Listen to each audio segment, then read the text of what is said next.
Hey guys, Rob Skiba here. Just want to do a quick video. Let you know, first of all, I am still working on the longer version of the Chicago skyline video. It's taking me longer than I thought it would. Just I've got a lot of other things going on, and I haven't been able to spend as much time on it as I would have liked. But be patient with me. It's still in the works. Definitely planning on getting that one out, as well as a bunch of other ones that I've been behind on getting finished. But for this video, I wanted to let you know that I have updated one of the pages on the testingtheglobe.com website.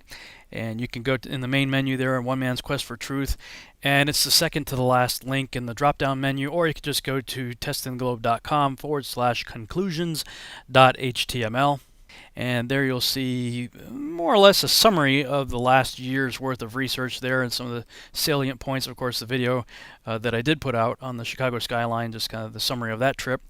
A lot of the arguments that I've been making regarding the flat Earth, as well as the problems of NASA, specifically the alleged Apollo moon landings.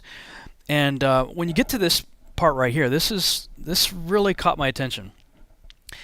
This is apparently an abandoned McDonald's that they have converted into a image processing facility where these technicians are working on photographs of the Apollo missions, from photos and videos and things of that nature. They're cleaning up the imagery from Apollo, basically. And I say right here, officially, the above represents the Lunar Orbit Image Recovery Project. And I got a link for you to check out more information on that. And but I asked, could they also be the ones who were tasked with cleaning up thousands of images for the recent photo dump of 10,000 photos from Apollo? And, many of you may remember that last year they had this big photo dump with 10,000 pictures of Apollo. Take that, flat earthers, right? Well, I mean, they have hired some people specifically for the purpose of cleaning imagery up. Right there. You can check it out for yourself.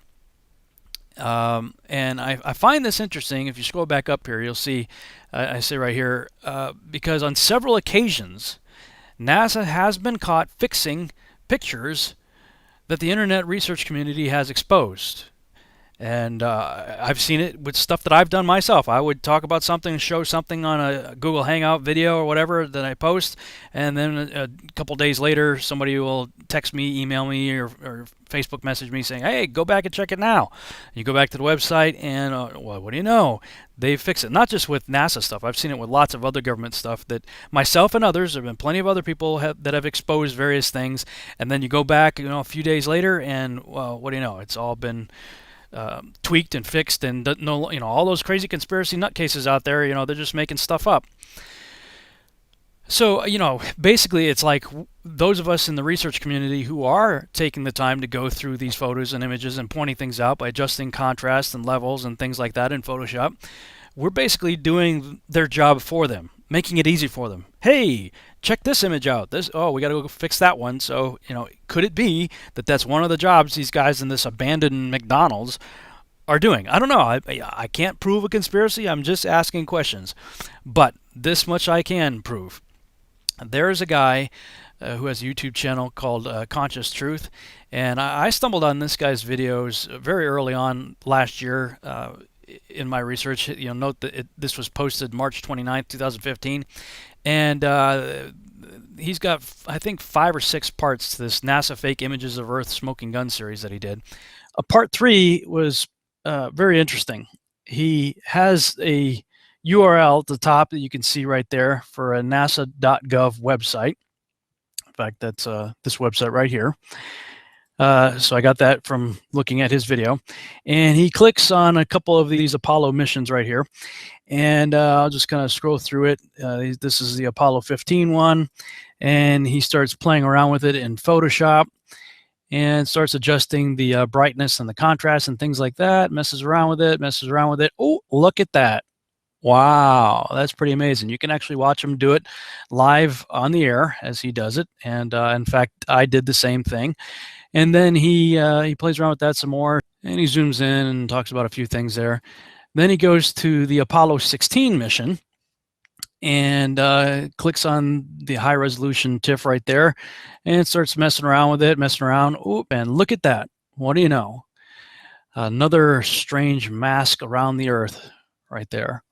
Well, in the description of his video, he says, update, NASA changed this image after I released this video.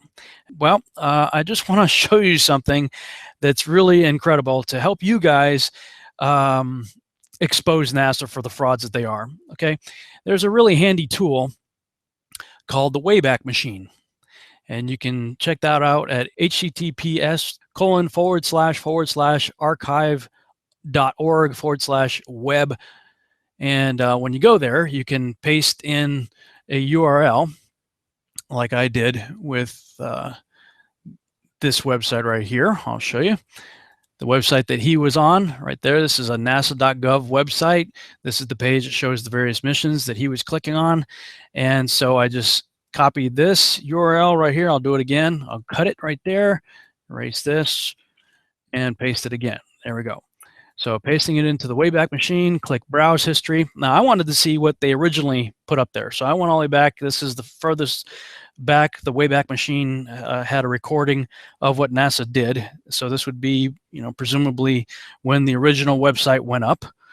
And it looks like there's two. You could click on October or December. So let's click on the earliest one. Click on October. So we have the same exact page with all the links and everything that he was talking about. And let's click on Apollo 15. And we'll click on Apollo 15 over here. This is the way it currently is right now. Click on the picture that he clicked on. Click on that. Click on full resolution. And if I click on this, it's going to download it. So I'll just go ahead and click on the larger image right there so you can see. Now, on the Apollo 15 mission, they still have the funny mask that you can see around both of these.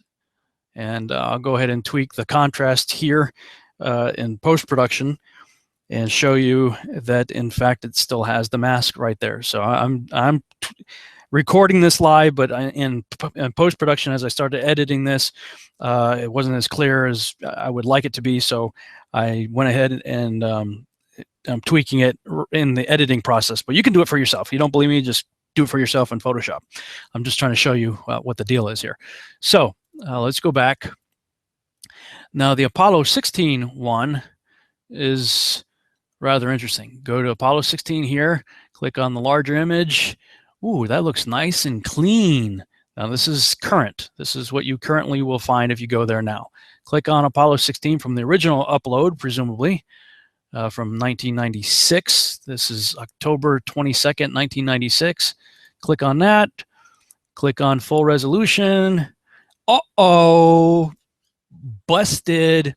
Not only are the colors different, the contrast and everything's been tweaked. I mean, look at how the contrast and everything is in this picture. Everything's darker and whatnot. Everything looks lighter here. And this has been significantly cleaned up from this nice hard mask right here that was in the original file.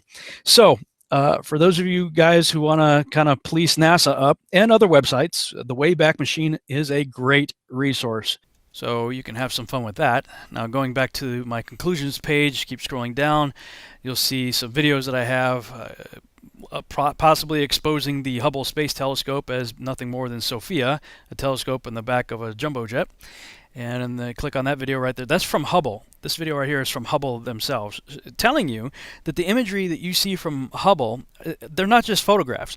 They are the creative artwork of Photoshop experts. I mean, it tells you that right there. And then regarding the whole issue is oh, it's too big a conspiracy, whatever.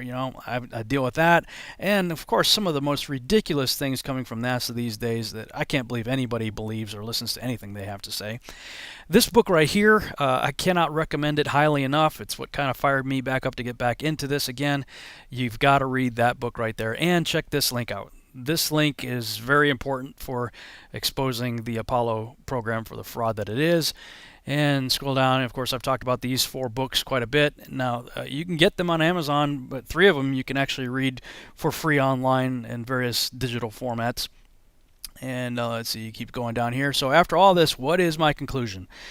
This is really where the part that I've primarily updated my journey over the past year and why I used to call myself a zetetic agnostic and how that no longer really applies. So I have a confession after over a year of research and kind of a change in title. And if you haven't seen this video right here, you might want to check this Flat Earth and Other Hot Potatoes video.